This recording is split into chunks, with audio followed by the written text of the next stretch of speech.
Hello, my name is Jackie Taylor, and I'm going to be talking about the continent of Africa. I'm going to be talking about cultural inclusivity in a rural tourism and agritourism context. And I am going to be talking quite fast because Africa is a big continent. And if you do want the slide presentation or notes, they will be provided after the presentation or after the conference. So the two entities I'm going to be talking about that I founded, one is Rural Tourism Africa, and that focuses on the visitors, that focuses on the international market and domestic market, people who are visiting rural areas. And this actually includes areas where there is wildlife. And the other entity I wanted to talk about is Agritourism Africa. That includes or is targeting farmers, and farmers here are people who have access to land. It's not landowners only. So that's important to just point that out.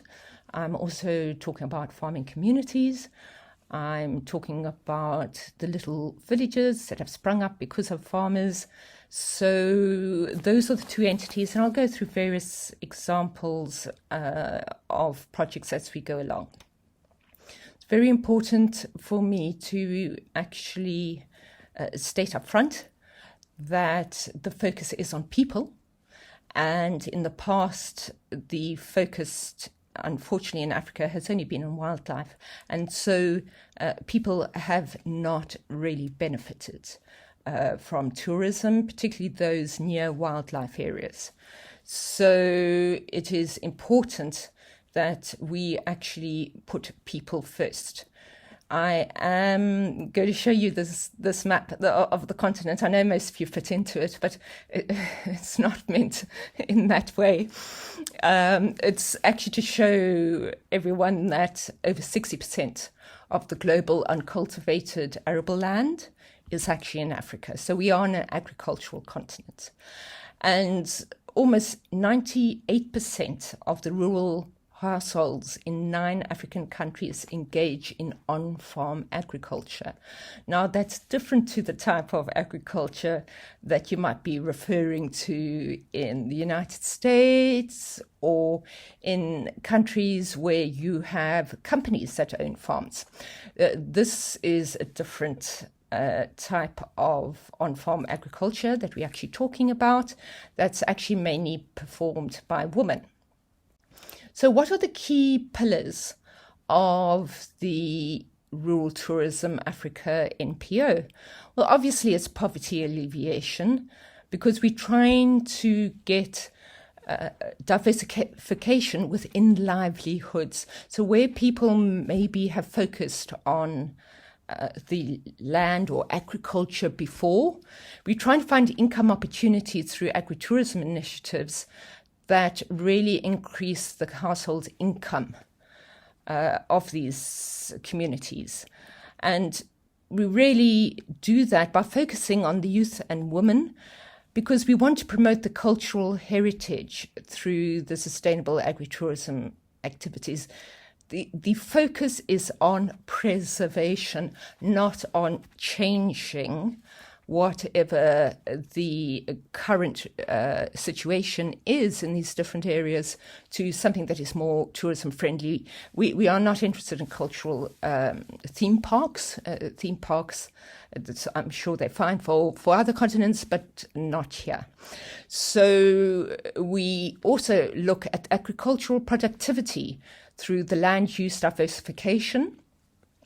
No farmer or anyone with land uses 100% of that land. So that means let's look at the land, let's see, can we diversify agri-processing, can we have agritourism initiatives? So it's really agricultural based, and that's important because we're not talking about a controlled environment of using people. We're talking about looking at the land and making sure that the people who are living there get to have agritourism training, skills and capacity enhancement. So that's really the focus. Africa is one of the world's fastest growing tourism areas, regions, and that was a statement the UNWTO made. And why Africa? I get asked this often, and I think for me, primarily, there's lots of space, but there is a lack of knowledge, and a lot of what I do is storytelling, because there's unique foods, culinary experiences, crops, and I must mention the crops because pesticides are not really used here, so it's organic and low production costs. There's so much for people to actually learn within Africa, and it's not all that negative nonsense that you get via media. There is so much positivity. There's so much what I call genuine, authentic. I'm so blessed to actually do and work in an environment that I do, because I experience the most wonderful, warm-hearted welcome every time I visit different cultural communities and every time we start an agritourism project. So, obviously we have rich biodiversity. We don't have overcrowding. We do have farm stays and experiences that combine a rich cultural heritage and activities that are uniquely African. But everything that we do is based on the principle of people first. So tourism is the secondary focus for an agritourism business. So people first means cultural, community-based focus where, yes, it's obviously on agricultural land, but it's an educational process for people that are African people living on the land. And we do not want to see people going to urban areas which are overcrowded. So we focus on the people first approach. We have, and all agritourism businesses will largely have the same project interlinked base. And that is really, you identify the project or the initiative. And by doing that, you are including the promotion and preservation of the culture through tourism. And then, what I call the normal corporate business principles come in: sustainable management, coordination and development, marketing and promotion, capacity building. But I don't want to make this an academic conversation, because for me, it's very much about communities and the people that I meet. And I can't go through each country in Africa, and I'm apologetic. Maybe I should do a series and we go from country to country, but I'll just focus on a few. And I know my wonderful sister, Maria from Uganda, is going to focus on Uganda. So Maria, I haven't put Uganda in, but please don't pick up the phone and tell me that I've ignored Uganda. It's just simply, I know you're going to actually include it. So yeah, really just a couple of case studies. So Namibia, it's got a world-class focus on including communities in the conservancies, in the wildlife areas, in the whole of Namibia. And you will find this on the Ministry of Ecotourism, Environment, Forestry and Tourism website. You've got 86 communal conservancies. That means that the community is involved in those conservancies. So they have a say in the running of those conservancies, in the managing of those conservancies. And there are 42 conservancies that involve communal forests. And it truly is an outstanding example of how to include communities with tourism. And I must really say there are a lot of different cultural groups they have so much to teach the world. Obviously, you've got the Kalahari San, the Bushmen, you've got the Ovo Herero, the Botswana, the Namara. I just can carry on, but they really are amazing communities, and I haven't met a person that has not had an extraordinary experience. And I must take and credit Peter Hain Kasapua, who's the founder of Ukai Wilderness Safaris. He started an NPO that focuses on the Namibian lives, the lives of Namibians through sustainable tourism projects. And that includes traditions and cultures in rural environments. So Namibia, I'm just a serious wow. You've done amazing work in this space.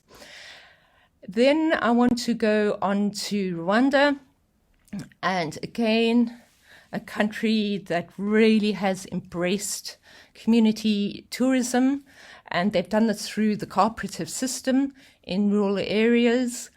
And the experiences that I had really on the ground, made amazing friends, everybody so welcoming. So I learned everything, how to do the dance, which is really, really quite hectic. So I sort of bowed out halfway because you've got to be very fit, to catching fish, these tiny little fish at night, and use lanterns, so it's paraffin lanterns, and that attracts these little fish to the surface. And then a variety of different things, from making food, and exploring different community art centers, just absolutely amazing community experiences. So yes, please do look at the site, and there are a number of I would say projects that really, I thought they had so much to teach me, from picking tea to the whole tea processing to coffee grinding. There was so much I learned during my stay there. It was truly an amazing experience. And then on to South Africa. Well, there's one project that I do really want to talk about, and that's the Trails and Bicycle Trail Running and Hiking Farm Hotel.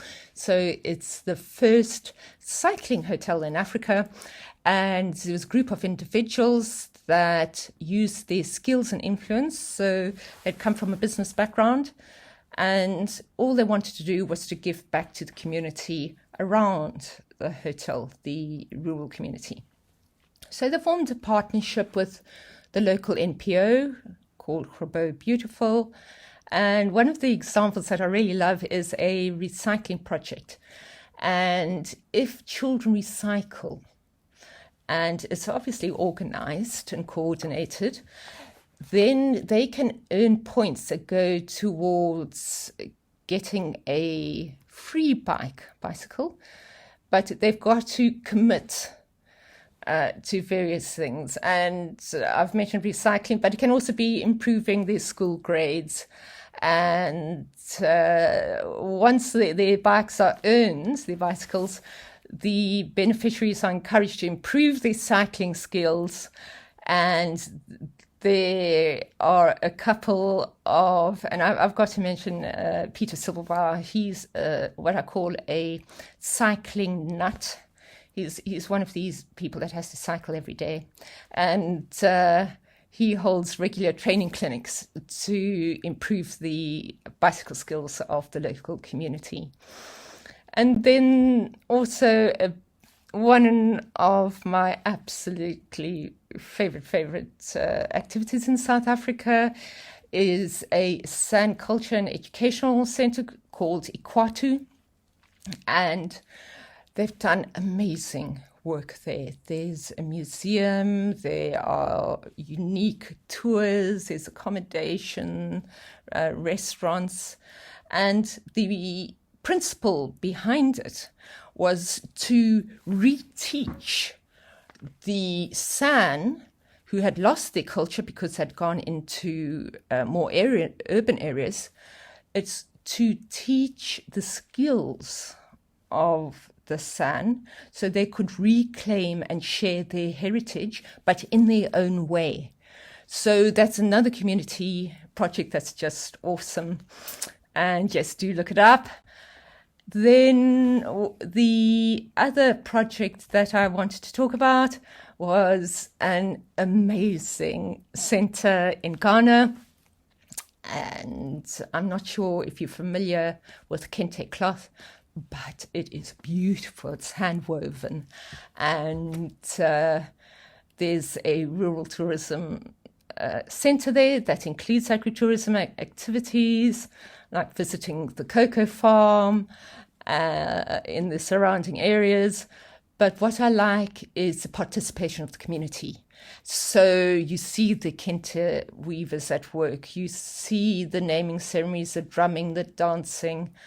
And I think the fact that it is community and has the blessing of the Ashanti King is a wonderful way to actually experience the rural lifestyle in Ghana. So moving quickly on, because I know I'm approaching my 20-minute cutoff. I think if we have a look beyond agritourism and rural tourism, the COVID pandemic really highlighted the over-reliance on the one sector tourism in Africa, where 1 in 10 jobs were reliant on the sector. And, it wasn't, we don't have the same funding as in Europe or America. So no one got money. It really, I would say, even from my perspective, it's probably been the toughest period ever in my life. But the focus was really on keeping projects going and sustainable. So it was really, really, really busy. So that I can look back at this, lot of learned, a lot of different communities learned, and diversification is definitely going to be a prerequisite. So if you talk about diversity and diversification of agricultural land, or in an agritourism context, you're talking about agri-processing and various other financial sort of benefit or income streams from agriculture. But yes, that is, it's also the conservation projects really, really struggled. It was a tough time. But I think what I really want to actually also highlight are there's certain sensitivities, and I do really want to point these out because I feel quite strongly about them. One is keep wildlife wild. Don't assume that, one of the big issues is that a lot of people buy African wildlife and take lions, whatever, to their continents, and that's actually not okay. It's really not okay for African people as a culture that sort of lions and a lot of different animals go to different continents. They actually are animals and they deserve to be in Africa. I'd also really recommend that outside wisdom is not imposed on Africa. So we had that for centuries, so we've sort of done that. So please do not dictate or impose Western or Eastern academic or economic wisdom on the people of Africa. It's about respect. We have different perspectives, different cultural beliefs. So please be sensitive about that. We don't really enjoy being told what to do. The other point I wanted to make is please understand that it's up to the local communities as to what extent they are prepared to share their culture and lives with visitors. Don't just go marching in and into an area where there are sensitivities, and maybe there is a chief who does not want women tourists walking in shorts or in skimpy tops or whatever it is. Just respect that the local communities will decide on what the tourism component is. And then please do not hand out sweets or money to children. Rather support children's education by visiting the local school or find an NPO. But this sort of token given of little things it is really encourages bad habits. Never, ever take photographs without asking permission of those you're photographing. It's simply not okay. So don't get into this whole what I call, okay, I'll give you some money if you pose for me. And I know there's a particular problem in Kenya with the Swahili. So don't do that, because you are actually really making a situation far worse. And what I've always said is, if you take care of the African continent, the country you're visiting and its people, they will always take care of you. But it's about respect. And, I always say that Africa, it is our time. It is our time to actually educate people and to show there are different ways of living, different approaches in life, different philosophies. So my take-home message is really, we are authentically hospitable by nature. And we really look forward to welcome you to Africa. We've got over 3,000 different cultural groups in Africa. And I know I'm probably 3 minutes over time, so I'm probably going to get cut off. But I really want to say that Africa is magnificent. So please contact me if you've got any questions. And yes, I'll get to the other countries in time. I'm sorry I couldn't include everybody, but I'm sending all my love to the conference and to the conference organizers. Lisa, you've been amazing. And yes, I hope you have a really good and productive conference. Take care.